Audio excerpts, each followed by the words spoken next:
Hi everyone and welcome back to Let's Talk with Gwen.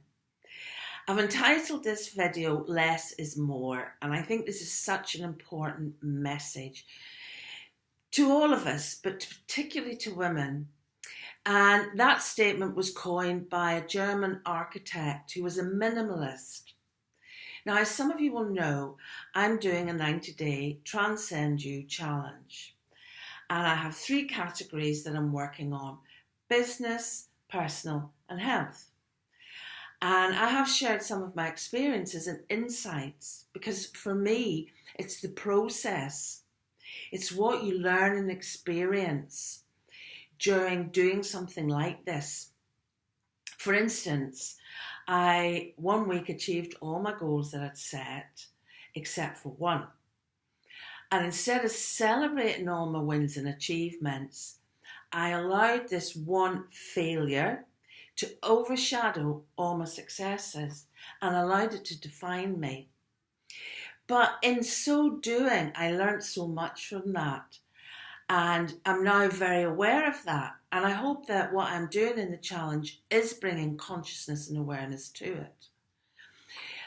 Setting goals is a good thing to do, but it's also very important to actually ask yourself, are these the goals that I want for myself? Or am I setting I should type goals?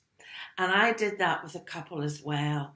Things that I thought I needed to do because I should do them, not because I wanted to do them. And then what happened was they were making me deeply unhappy, or they just were too difficult to achieve at that time.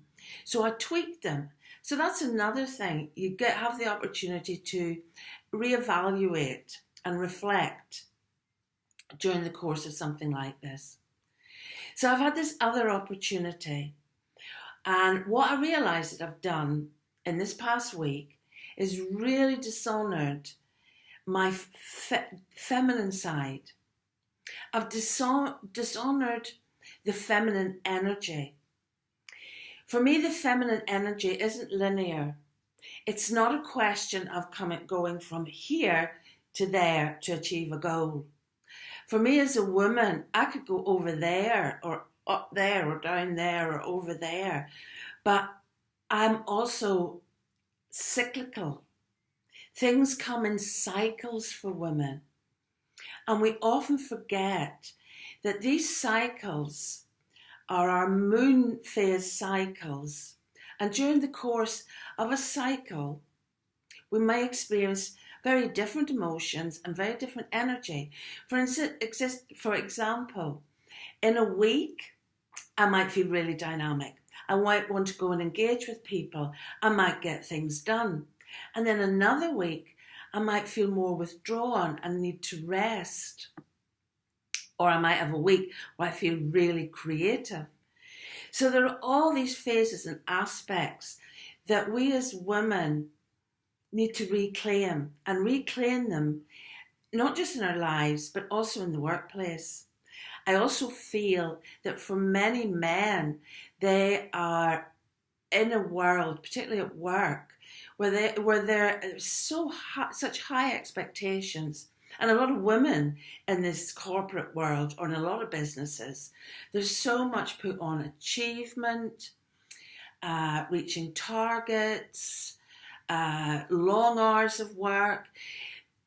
A lot of these places are incredibly stressful because there isn't a balance between the divine feminine and the divine masculine, where the masculine can be focused and clear and direct, and the feminine can be nurturing and gentle. And what I realised what I was doing was really dishonouring this gentle side of myself. I was working really hard on my business because I thought I'd neglected it. I thought I hadn't given it enough time. So I was driving myself. I was forcing myself. And too much technology, not enough tenderness. So it made me realise that I actually needed to step away. I was forcing myself to do something that was actually making me deeply unhappy. Yes, there are certain skills I need to learn.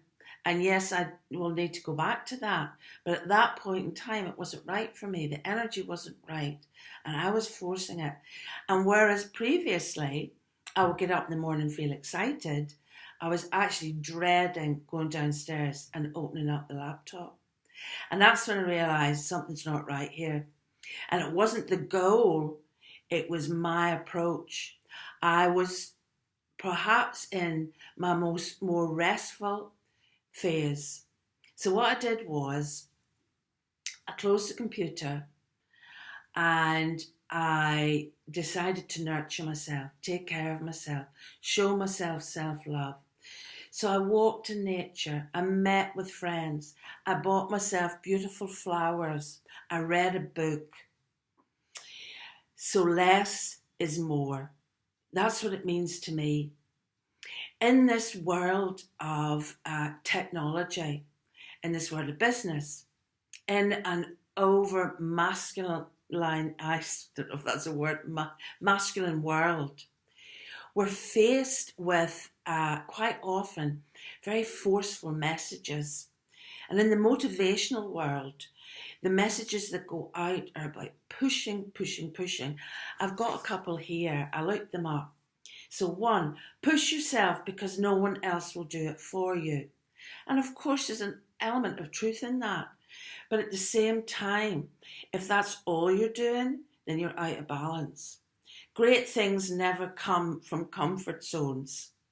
The harder you work for something, the greater you will feel when you achieve it. And this is my favourite. Don't stop when you are tired, stop when you are done. And doesn't that happen so often? People spend their lives working towards whatever that goal is, retirement, and they don't even make it. Do we really need to keep going until we're done? This is a world that's all out of balance. This is a world that exists on more and thinking that more is what fulfills us. And yet there are so many people out there in the world so unfulfilled.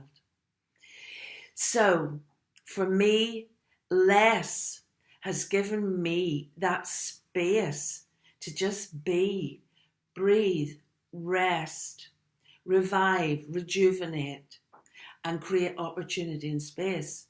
So that tomorrow morning when I get up, I probably can go with a tender heart back to the technology.